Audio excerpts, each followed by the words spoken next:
విరామం లేదు, విశ్రాంతి లేదు. నిత్యం ప్రజాక్షేత్రంలోనే ఉన్నారు. చిన్న పెద్ద తేడా లేకుండా ప్రతి ఒక్కరికి అందుబాటులో ఉన్నారు. తెలంగాణ ఇచ్చిన సోనియమ్మకు కానుక ఇచ్చేందుకు కథన రంగంలోకి దిగారు. భువనగిరి ఖిల్లాపై కాంగ్రెస్ జెండా ఎగురవేసేందుకు ఆ అన్నదమ్ములిద్దరూ రామలక్ష్మణుల్లా ప్రచారంతో హోరెత్తించారు. కేవలం ఓట్ల కోసం కాకుండా ప్రజా సమస్యలపై పోరాడేందుకు తామున్నామంటూ హస్తం శ్రేణుల్లో నూతనోత్సాహాన్ని నింపారు. మరికొద్ది గంటల్లో ఎన్నికల ప్రచార పర్వానికి తెరపడనుంది.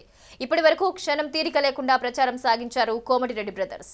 తెలంగాణలో గెలుపే లక్ష్యంగా కాంగ్రెస్ ప్రచారం సాగించింది. మెజార్టీ పార్లమెంటు సీట్లను కైవసం చేసుకునేందుకు హస్తం శ్రేణులు ప్రయత్నిస్తున్నారు. ముఖ్యంగా కాంగ్రెస్ కంచుకోట భువనగిరిపైనే అందరి దృష్టి పడింది.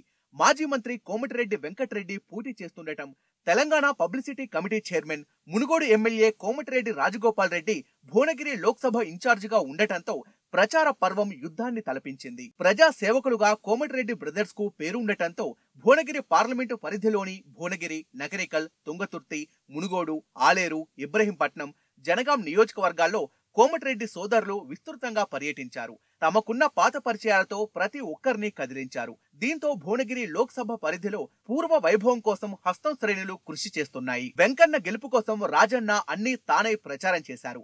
అధికార టీఆర్ఎస్ వ్యూహాలకు ధీటుగా ప్రచార ప్రణాళికలతో ముందుకెళ్లారు. కోమటిరెడ్డి బ్రదర్స్ ఏ నియోజకవర్గానికి వెళ్లినా ఆ ప్రాంత సమస్యలపైనే ఫోకస్ చేశారు. అలాగే కాంగ్రెస్ మేనిఫెస్టోను ప్రజల్లోకి తీసుకెళ్లేందుకు కృషి చేశారు.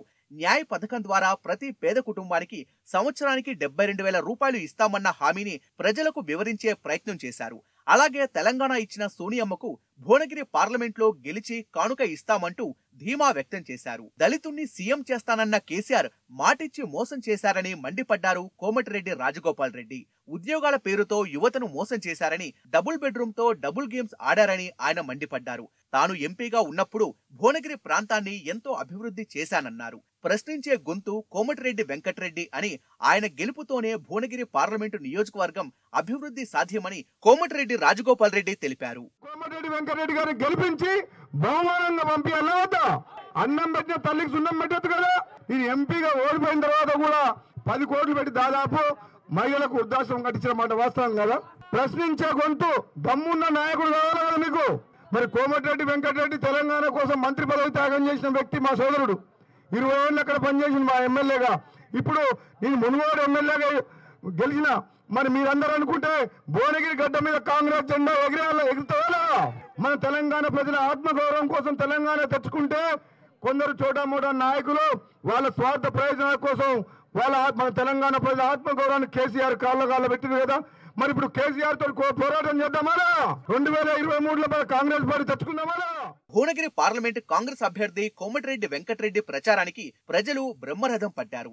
అధికారంలోకి రాగానే కేసీఆర్ పేదలను మర్చిపోయారని వెంకటరెడ్డి విమర్శించారు. నియంత పాలనకు స్వస్తి పలకాల్సిన సమయం దగ్గర పడిందన్నారు. తాను గెలిచిన వెంటనే భువనగిరి సస్యశ్యామలం చేస్తానని వెంకటరెడ్డి హామీ ఇచ్చారు. 2 సార్లు తెలంగాణ వచ్చిన తర్వాత మోసం మాటలు చెప్పి కేసీఆర్ ముఖ్యమంత్రి అయి ఒక పేదవానికి ఏమైనా న్యాయం చేసిండా? ఒక పేదవానికి ఇల్లు కట్టిండా? ఒక పేదవానికి ఉద్యోగం ఇచ్చిందా? చదువుకున్న పిల్లలకు కానీ ఒక్కసారి ఆలోచించింది. నీళ్ల కోసం, నిధుల కోసం, ఉద్యోగాల కోసం కొట్లాడి తెలంగాణ తెచ్చినాం. ఆయన కొట్లాడలే. 11 మంది పిల్లలు చనిపోయారు. చేర్యాల ప్రాంతం ఉద్యమాలకు మారిపోయారు. సకల జన సమ్మె, ఇక్కడ పోరాటం.